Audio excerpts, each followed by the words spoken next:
Why do 26 countries say they'll send troops to Ukraine, but Russia calls them targets? This question is at the heart of a rapidly escalating debate that could define the future of European security and the global order. As the war in Ukraine grinds on, the world is watching closely, and the stakes could not be higher. The involvement of so many nations signals a turning point, not just for Ukraine, but for the entire continent. What's really at play here? Why are so many countries willing to risk confrontation with Russia? And what does Putin's warning actually mean for the soldiers who might be sent to Ukraine?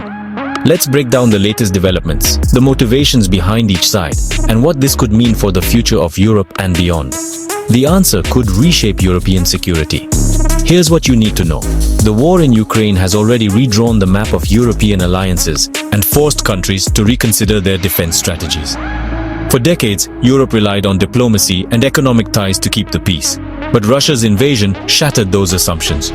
Now, the continent faces a new reality: the threat of open conflict with a nuclear-armed power. In response, European leaders are scrambling to show unity and resolve, hoping to deter further aggression. But as they do, they must also weigh the risks of provoking Russia even further.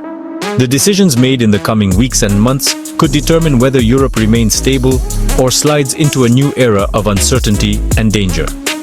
This week, Russian President Vladimir Putin declared that any foreign soldiers deployed to Ukraine, even as part of a peacekeeping force, would be considered fair game for Russian attacks. Putin's statement was unambiguous and delivered with his trademark defiance. He made it clear that Russia would not distinguish between combatants and peacekeepers if they set foot on Ukrainian soil. This warning was not just rhetoric, it was a direct message to Western leaders, signaling that any foreign military presence in Ukraine would be met with force. Putin's words sent shockwaves through diplomatic circles, raising fears of a wider war and putting pressure on European governments to reconsider their plans. Speaking from Vladivostok, Putin emphasized that during military operations, any troops on Ukrainian territory are legitimate targets. He argued that Russia has the right to defend its interests and that foreign intervention would only escalate the conflict. Putin's remarks were aimed not just at Western leaders, but also at his domestic audience, reinforcing his image as a strong leader who will not back down.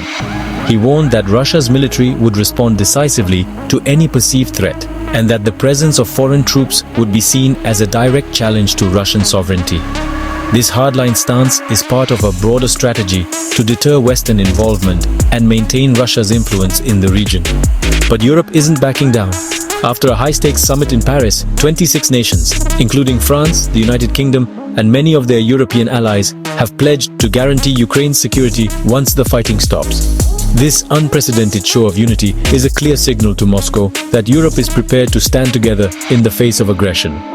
The Paris summit brought together leaders from across the continent, each grappling with the question of how best to support Ukraine without triggering a direct confrontation with Russia. The commitment to Ukraine's security is not just about military support, it's about defending the principles of sovereignty, democracy, and the rule of law. For many European leaders, the war in Ukraine is a test of their values and their willingness to defend them, even at great risk.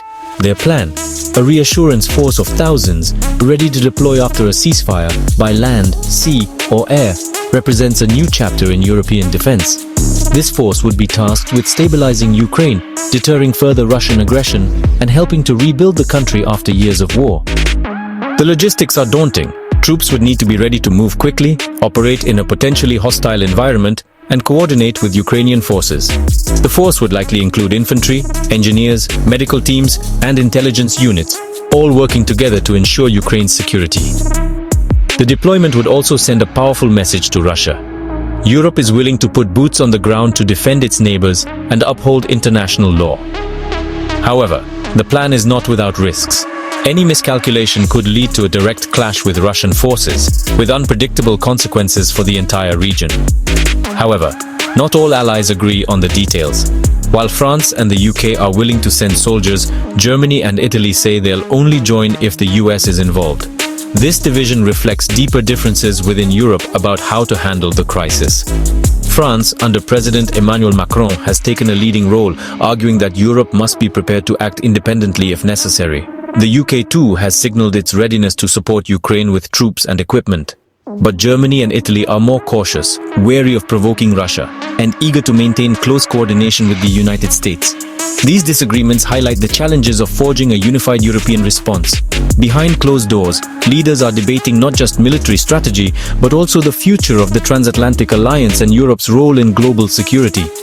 The outcome of these debates will shape the continent's response to future crises, from Ukraine to other potential flashpoints. The US, for its part, promises air and intelligence support, but no troops on the ground.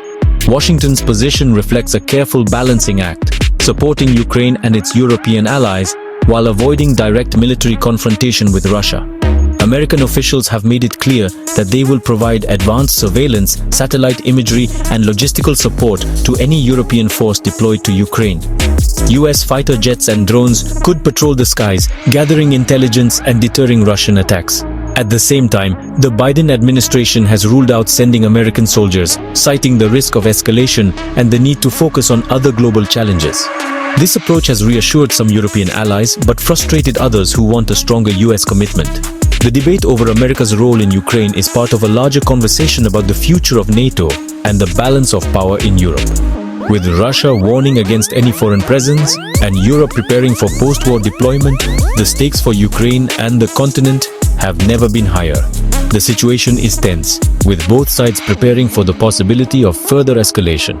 Ukrainian soldiers are fortifying their positions, bracing for renewed attacks, while European troops conduct joint exercises to improve their readiness.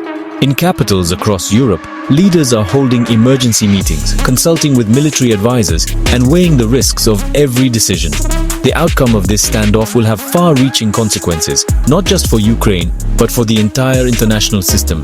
If Europe succeeds in deterring Russia and stabilizing Ukraine, it could mark a new era of collective security and cooperation.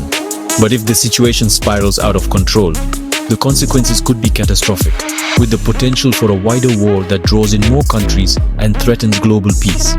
For more updates, subscribe and stay informed. As this story continues to unfold, we'll bring you the latest developments, expert analysis, and on-the-ground reporting. The decisions made today will shape the world of tomorrow. Don't miss a moment of this historic chapter in European and global security.